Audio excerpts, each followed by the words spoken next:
Cuenta su historia.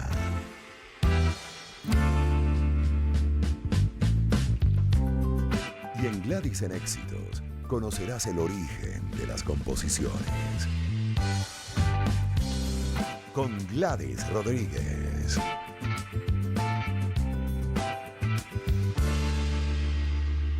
En esta hora nacional tenemos a Tulio Ramírez, quien es abogado, es sociólogo, es profesor titular de la Universidad Central de Venezuela, de la Universidad Católica Andrés Bello, también de la UPEL, es director del doctorado de educación de la UCAP, es representante profesoral al Consejo Universitario de la UCB y rector suplente del Consejo Nacional Electoral. Nuevamente lo tenemos en el programa. Profesor, bienvenido, buenas tardes. Muy buenas tardes, un placer siempre conversar contigo y por supuesto con la participación de tu nutrida audiencia. Bueno, el gusto nuestro además y para tocar temas que considero deberían ser de interés, ¿no? De cara a ese propósito general de bienestar, de definitivamente una Venezuela más amigable que le permita a la gente desarrollarse y tener calidad de vida. Pero ¿cómo lograr que la población en general, y podemos también referirnos a lo que puede ser los jóvenes, ¿no? Esas generaciones que están ya desarrollando actividades como adultos jóvenes, ¿cómo logramos involucrarnos en este contexto país nada fácil y cómo logramos también desarrollar ese concepto de agentes de cambio que es tan importante para lo que acabo de mencionar?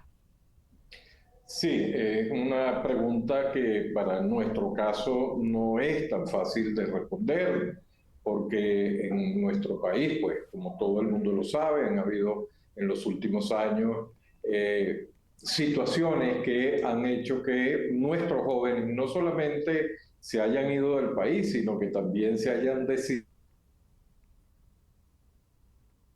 como agentes de cambio. Pero la buena noticia es que precisamente en estos últimos meses,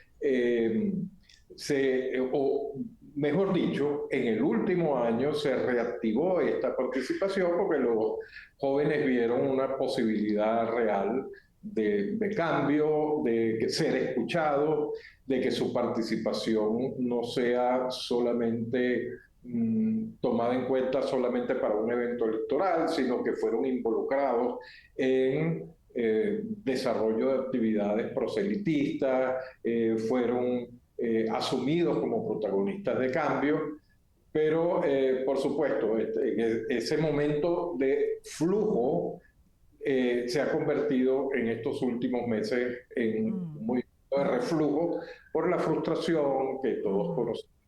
La diáspora ha aumentado y se prevé que aumente en los próximos meses si la situación continúa. Y por supuesto, esto atenta contra toda posibilidad de participación, pero también es bueno destacar que en Venezuela no siempre sucedió eso. Después de la caída de la dictadura de Pérez Jiménez, los partidos políticos que resurgieron de la clandestinidad y fueron a la vida democrática, una de las cosas que más les preocupó fue fortalecer su frente juvenil. Los partidos tenían una secretaría juvenil muy musculosa y los jóvenes participaban activamente en política a partir de la última década del siglo pasado. Hubo decaimiento de esta participación porque hubo decaimiento de los partidos políticos.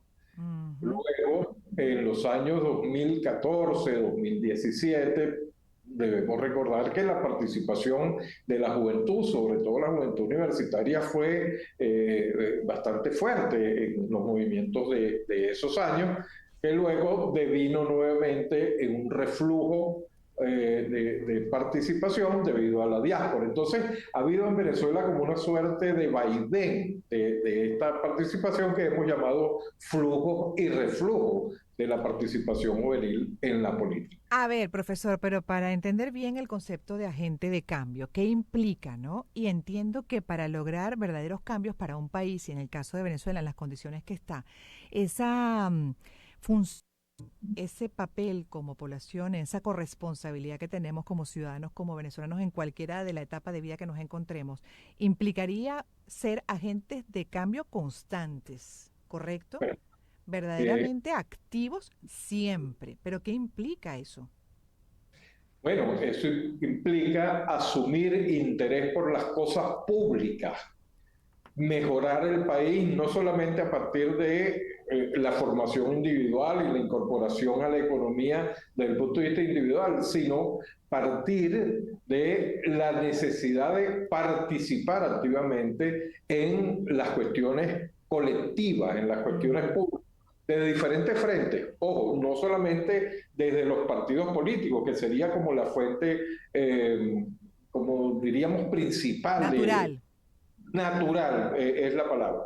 Pero también a partir de movimientos como las ONG, aquí los jóvenes crearon muchas ONG para diferentes causas que tuvieron una participación muy activa. Sin embargo, hoy a partir de la novedosísima ley que regula las actividades de la ONG o pretende regularla, pues eso ha desestimulado esta participación. Pero muy importante el tema de la diáspora.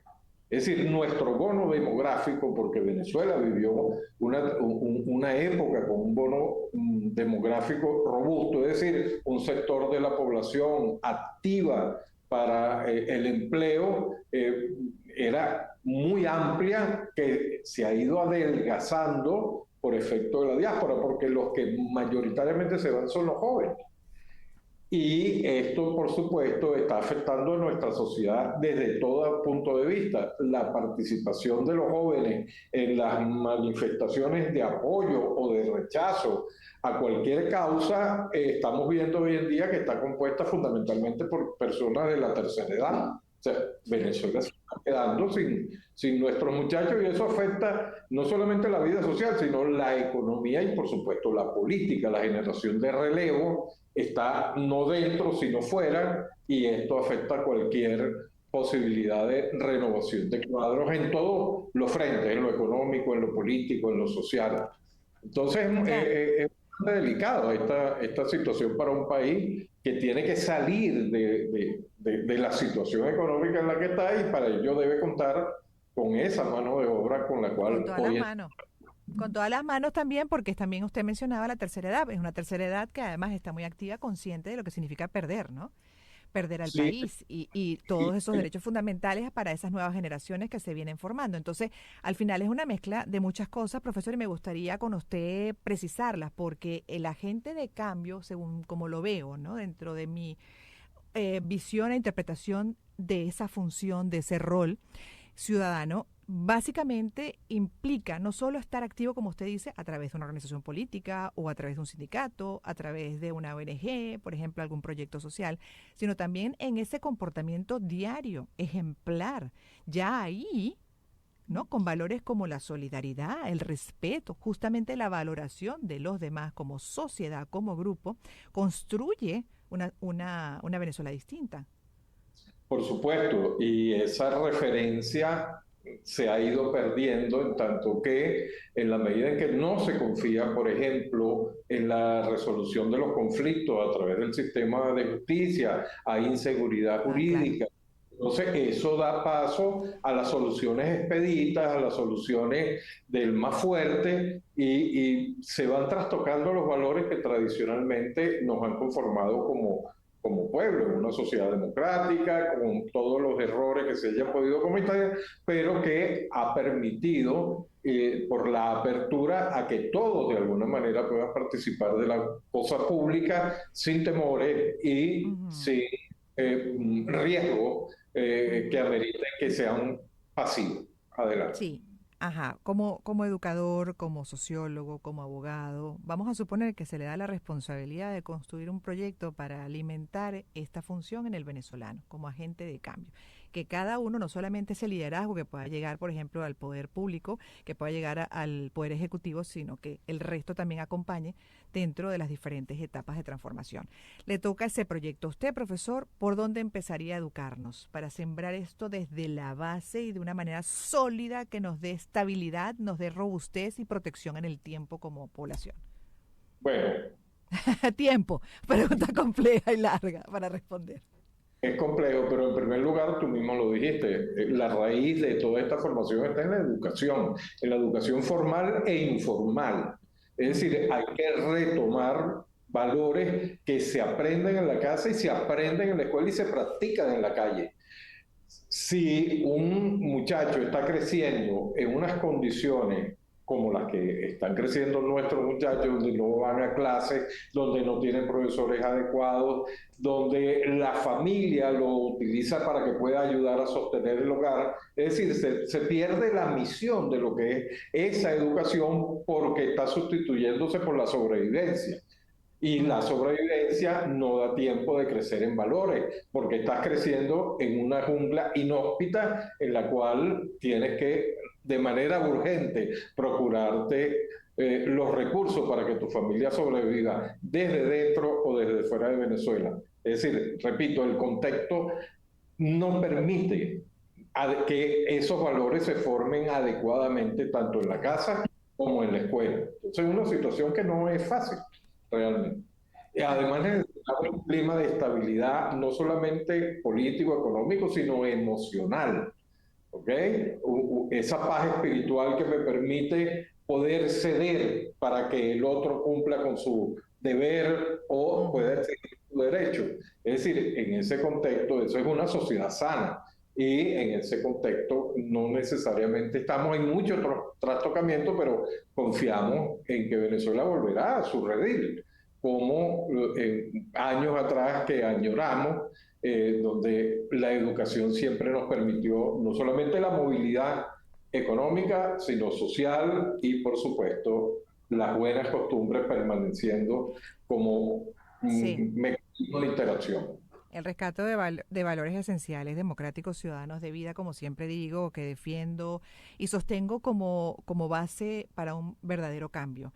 Y yo creo que seguiríamos o podemos seguir en un círculo vicioso si esto no se trabaja a la par de esas transformaciones que menciona del contexto, que no es favorable y que más bien lleva a la gente en supervivencia incluso a incurrir en antivalores. Pero si esto no se trabaja desde temprano, difícilmente podremos llegar a un escenario favorable y sobre todo sostenible, que sea confiable, que sea robusto para que incluso nos pueda como sociedades proteger de eventuales líderes negativos, ¿no? Que justamente se fortalecen por las debilidades no trabajadas como esto que estamos hablando. Esa inmunización contra los líderes negativos solamente se logra a través de la educación. En la educación en valores y la educación formal, repito, y no formal. Hay que rescatar la importancia de la educación dentro del seno de la familia, no dejarlo todo a la escuela. La escuela ayuda y fortalece, pero el núcleo principal es la familia y el referente. En mi familia, ¿cuáles son mis referentes? Porque ese referente también va a impactar en las decisiones que tome en la vida. Como sociólogo, ¿cuánto puede tomar en el tiempo de vida de cada uno de nosotros, por ejemplo, un proyecto de esta naturaleza? Sembrar esas bases y que se empiecen a ver resultados, ¿no? Favorables para el país y, por supuesto, para la gente. Bueno, algunos expertos han señalado que el deterioro de tal magnitud que habría que esperar una generación para volver a recomponer todo el tejido social que ha sido trastocado en los últimos años. El regreso es importante, el regreso de nuestros jóvenes, el regreso de nuestros talentos y esa recomposición para algunos expertos, tanto en lo económico como en lo social, ameritaría con gran esfuerzo por lo menos una generación. Que no quiere decir que hay que esperar todo eso, sino que ir de comenzar ahora, podríamos Ver en unos 20 años lograr resultados. la que todos deseamos. Ahora, el debilitamiento del tejido social, pues digamos que se reforzó, se agudizó en los últimos 26, pero ya venía ocurriendo durante la llamada etapa democrática de los 40 años. Entonces, ahí también el llamado de atención a ver cuáles fueron los errores cometidos durante ese tiempo de democracia, donde entre otras cosas además se dio por sentado eso, la democracia que definitivamente no se debe dar por sentada nunca. Son cosas que se deben tener siempre presentes, seguir alimentando y reforzando, en el caso, por ejemplo, a través de la educación, como bien dice, en la conciencia de cada uno de nosotros, cuánto puede valer y para nuestro bienestar justamente un sistema democrático. Mira, a finales del siglo pasado hubo un decaimiento de la partidocracia en Venezuela y esto arrastró y provocó lo que vino después.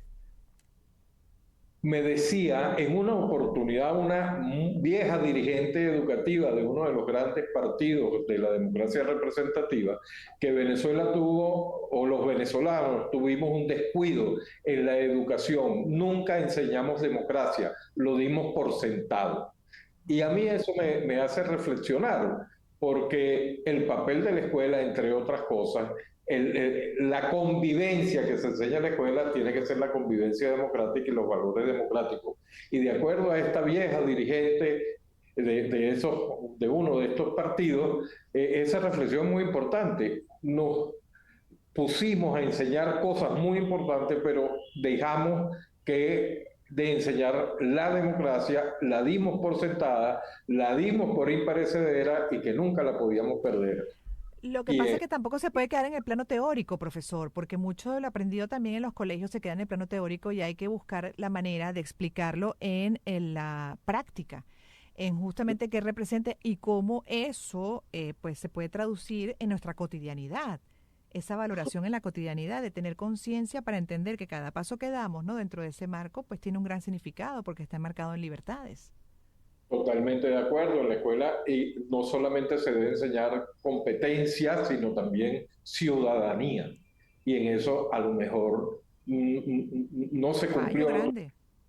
con lo que se debía cumplir. Pero estamos a tiempo. Yo creo que Venezuela tiene mucha fortaleza. La ciudadanía ha tenido en los últimos meses una actitud diferente y creo que el proceso de recomposición puede comenzar a partir de cualquier momento.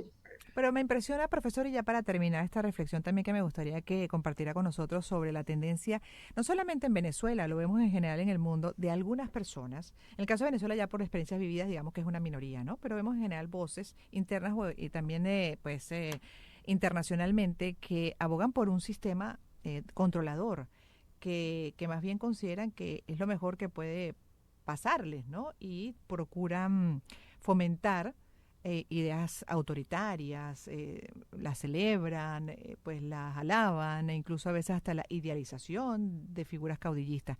¿Por qué? Explíqueme, por favor, ¿por qué nos pasa eso como seres humanos? Bueno, la tendencia a aferrarse al poder, sea en una sociedad militarizada o confesional o en una sociedad con una autocracia adherida al poder, es muy difícil, es siempre muy difícil desprenderse de esa ansia de control. Y muchos pueblos a veces, por el lapso del tiempo, pueden acostumbrarse al control. Y, por supuesto, esto no es eterno. Al final, esas sociedades implosionan porque el tema del autoritarismo va contra lo más elemental, que es la libertad individual. Y Ujú. puede ser sostenible en el tiempo. Pero a pesar de los suficientes ejemplos que hay en el mundo, ¿cómo puede haber todavía voces que consideren que eso es el deber, que es lo correcto, que eso es lo que debería propiciarse en el resto de las naciones? Porque los escuchamos, lo promueven, lo defienden y se ataca a aquel que está en defensa de los valores democráticos. Explíqueme, por favor, y ya para terminar, porque a mí eso me cuesta entenderlo. Yo no puedo, como mi personalidad y mi educación, la que me dieron en mi casa como mujer independiente, no permite, no concibe justamente ni de estos niveles de control, ni siquiera en mi espacio íntimo. O sea, es algo que yo no tolero. Todo dentro de Ya, un marco de respeto y en un marco de derechos y deberes. Punto final. Entonces, a mí además, me cuesta entender estas posturas. es que entiendo que te cuesta entender porque tú creciste con sangre democrática en las venas, pero hay sociedades donde la democracia se ha ausentado por demasiado tiempo y de generación en generación se han transmitido unos valores antidemocráticos como valores naturales. Lo peor es cuando esas personas con esos valores antidemocráticos quieren que otras sociedades democráticas se inclinen ante ellos. Es Y eso. ese conflicto que tenemos en Europa, por ejemplo, con la migración de etnias que están acostumbrados al autoritarismo y quieren imponer sus reglas en sociedades democráticas. Aquí lo más extraño es que en el país receptor haya personas que aplaudan esa intención. Eso es lo que yo tampoco entiendo, porque como tú crecí con sangre democrática en mis venas. Usted puede tener la creencia que quiera, la posición política que quiera, pero si está de visitante en un país o de residente o de acogido en un país, tiene que respetar las normas de ese país receptor. Por Ese es mencionar uno de tantos casos insólitos, porque son muchas las situaciones insólitas para revisar de repente con un panel de diferentes expertos, psicología social, antropología, sociología, porque a mí me cuesta entender esa tendencia del ser humano. Sí, sí, es así. Esa es la gran discusión hoy en día en buena parte del mundo. Sí. ¿Cómo conciliar lo que no es posible conciliar? Ujú. Es decir, una personalidad autoritaria, unos valores autoritarios, conciliarlos con valores democráticos, eso cuesta mucho. Es es vivir en tensión permanente que puede llevar a la violencia. Que lo que no Y quiere decir que no haya normas y que se acaten, que se cumplan, porque eso es parte del orden social. Pero igual yo tengo la teoría, profesor, que debería todo ese grupo de personas en el mundo reunirse en un solo territorio, compartir esas ideas, vivirlas y ven a ver qué piensan después de unos años. Pero dejar a los demás lo, en paz. Lo curioso, Gladys, es que escaparon de sus países de orígenes precisamente por el autoritarismo. Se van a países democráticos a pretender imponer el autoritarismo del cual escaparon. Para mí, Paradojas. no, sí, es paradójico, no es muy comprensible, pero así está el mundo hoy. Muy revuelto. Gracias, profesor, una vez más por haber estado con nosotros. Tulio Ramírez, abogado, sociólogo, es profesor titular de la Universidad Central de Venezuela, de la Católica, de la UPEL, director de doctorado de educación de la UCAP y representante también profesoral al Consejo Universitario de la UCB. Cuídese mucho. Vamos a cerrar esta primera hora. Queda una segunda parte de Gladys.